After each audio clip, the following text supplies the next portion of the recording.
Assalamualaikum warahmatullahi wabarakatuh. Selamat pagi, salam sehat dan semangat untuk anak-anakku semua. Alhamdulillah hari ini kita masuk ke pembelajaran 4, masih di tema 5, subtema 2. Sudah siap ya anak-anakku? Nah, baik, hari ini kita akan belajar yang pertama tentang karya imajinatif 3 dimensi. Kemudian yang kedua mengukur panjang benda. Yang ketiga, mengubah satuan senti dan meter. Yang keempat, mengartikan kosakata baru dalam puisi anak. Sudah siap ya anak-anak? Nah, di halaman 90 anak-anak ada teks. Ibu guru baca. Benny mendapat tugas dari sekolah. Benny harus membawa daun kelapa. Benny belum mengetahui kegunaannya. Ibu guru merahasiakannya. Tahukah kamu apa kegunaan daun kelapa? Nah, kita amati gambar yang ada di halaman 90. Itu adalah cara membuat ketupat ya anak-anak. Oh, sudah Bu Guru sebutkan kalau itu membuat ketupat, tidak apa-apa. Baik, di sini anak-anak diminta untuk membuat pertanyaan dari gambar tadi. Nah, seperti apa contohnya? Nah, ini dia contohnya apa bahan untuk membuat karya tersebut. Apa tadi anak-anak? Iya, bahan untuk membuat karya tersebut adalah daun kelapa. Kemudian di teks berikutnya, di situ penjelasan ya tentang cara pembuatan ketupat. Jadi Bu Guru memberitahu ke Benny dan teman-teman bahwa mereka akan belajar cara membuat ketupat dari daun kelapa yang sudah mereka bawa. Kita lanjutkan. Nah, ini dia Bu Guru menyampaikan langkah-langkah atau cara membuat ketupat. Ada 6 langkah, dari menggulung, kemudian diambil sisi janur satunya lagi, dan seterusnya sampai langkah ke-6. Dan di situ Benny senang sekali karena dia bisa membuat ketupat. Nanti untuk langkah-langkah membuat ketupat bisa anak-anak baca sendiri lebih lanjut. Nah, ketupat itu termasuk karya 3 dimensi ya. Kita lanjutkan. Bu Guru bacakan teks yang ada di situ. Daun kelapa berguna untuk cangkang ketupat atau pembungkus ketupat ya anak-anak. Banyak jenis daun lainnya yang berguna bagimu, seperti daun mangga, daun singkong, dan daun pepaya. Nah, di sini ada mangkuk berisi sayur. Nah, ini adalah daun singkong. Daun pepaya pun bisa dimasak seperti ini. Ini salah satu manfaat dari daun singkong dan daun pepaya ya, bisa dimasak. Kemudian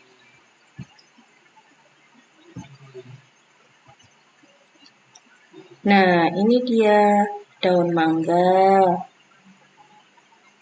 Tapi sebaiknya tidak memetik daun mangga untuk mainan ya.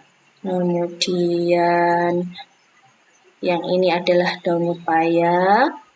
Nah, anak-anak diminta berlatih untuk mengukur panjang tangkai daun. Kita sudah mulai masuk ke berlatih mengukur panjang benda ya.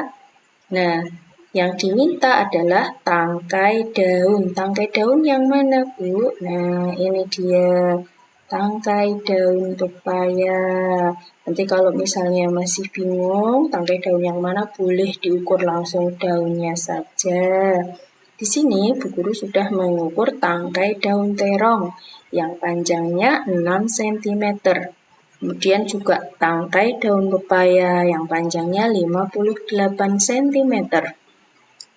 Dari hasil pengukuran ini, ubahlah ke dalam satuan meter. Nah, anak-anak masih ingat di subtema 1 dulu ada pembelajaran yang sudah anak-anak dapat, yaitu bahwa 1 meter sama dengan 100 cm. Sekali lagi, 1 meter sama dengan 100 cm. Berarti ketika kita mengukur panjang benda, belum sampai mencapai 100 cm, berarti sudah 1 meter belum? Iya, belum 1 meter. Sebelum angka 1, angka berapa? Angka 0, berarti masih 0 meter sekian senti gitu ya. Nah, kita lihat tadi hasil pengukurannya 6 cm. Berapa meter? Nah, karena belum ada 100 berarti 0 meter 6 cm. Kemudian 58 cm. Karena sama belum ada 100 cm berarti masih 0 meter 58 cm. Begitu ya anak-anak, mudah ya? Paham ya? Iya. Bisa kita lanjutkan. Nah, di halaman berikutnya disebutkan bahwa Benny telah selesai membuat ketupat. Kemudian Benny mendengarkan ibu guru yang membacakan puisi tentang ketupat. Di antara kata-kata yang terdapat dalam puisi ketupat tersebut ada kata ketupat sendiri ya, ketupat, opor, santap, nikmat, dan gurih. Nah, anak-anak akan belajar bersama-sama guru mengartikan kata-kata yang ada pada tabel. Sebenarnya kata-katanya sudah ada di petunjuk itu ya anak-anak. Nah, di petunjuknya ini nanti ada jawabannya di sini. Kita bahas bersama-sama ya. Apa itu ketupat? Ketupat adalah makanan yang dibuat dari beras yang dimasukkan ke dalam anyaman daun kelapa. Kemudian dimasak ya, pakai air yang banyak sampai berjam-jam biasanya. Kemudian yang kedua opor, di situ ya artinya gulai ayam atau itik dengan kuah santan.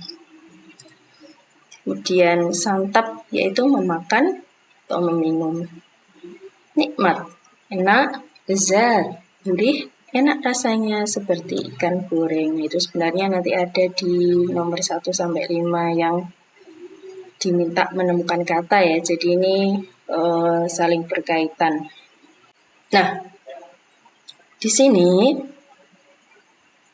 kita diminta menemukan kata-kata yang artinya sama dengan di kalimat nomor 1 sampai 5 ya anak-anak. Baik, kita mulai dari memakan, meminum. Sudah ada ya, sudah dijawab di situ. Santap. Kemudian nomor 2, dibuat dari beras, dimasukkan ke dalam anyaman daun kelapa. Sudah tadi. Mana ketupat. Enak rasanya seperti ikan goreng. Apa tadi? Gurih. Gulai ayam atau itik berkuah santan kental. Opor. Enak, lezat, nikmat. Iya. Nah, nanti anak-anak di halaman selanjutnya belajar membaca puisi. Ketupat lebaran. Ketupat lebaran dengan sayap opor ayam, disantap sepulang dari sholat Idul Fitri. Untuk kakek dan nenek, tetangga, sahabat, senangnya, subhanallah, sungguh nikmat. Ketupat lebaran dengan sambal goreng ati, tersedia di meja sepulang dari sholat. Memang sedap dan enak dan gurih. Cobalah ketupat. Alhamdulillah, sungguh nikmat. Nah, itu tadi contoh guru ketika membaca puisi ya. Nanti anak-anak bisa berlatih lebih baik lagi. Nah, dalam membaca puisi kita harus memperhatikan ekspresi, yaitu raut wajah kita yang menunjukkan perasaan kita. Apakah puisinya sedih, berarti kita harus menunjukkan perasaan sedih. Seperti apakah puisinya bersemangat, seperti itu ya. Kemudian intonasi, yaitu perubahan nada. Tadi nadanya naik, kemudian baris selanjutnya nadanya turun, seperti itu ya. Dan lafal itu pengucapan huruf-huruf. Jelas atau tidak kita mengucapkannya. Nanti anak-anak bisa membaca puisi ketupat lebaran dan minta diberi pendapat tentang ekspresi, intonasi, atau lafalnya dari orang tua ya. Bekerja sama dengan orang tua, anak-anak berani membacakan puisi di depan orang tua dimintai tolong untuk menilai bagaimana ekspresinya, bagaimana intonasinya, dan bagaimana lafalnya. Insya Allah anak-anak bisa. Nah, setelah membaca puisi, anak-anak juga diminta untuk membuat puisi yang bertema lingkungan. Itu ya anak-anak. Ini kita sudah sampai di akhir pembelajaran. Nanti anak-anak bisa bekerja sama dengan orang tua untuk berlatih membuat puisi yang bertema lingkungan. Baik, terima kasih atas perhatian anak-anak. Bu Guru akhiri pembelajaran hari ini. Semoga mudah dipahami, semoga bermanfaat. Wassalamualaikum warahmatullahi wabarakatuh.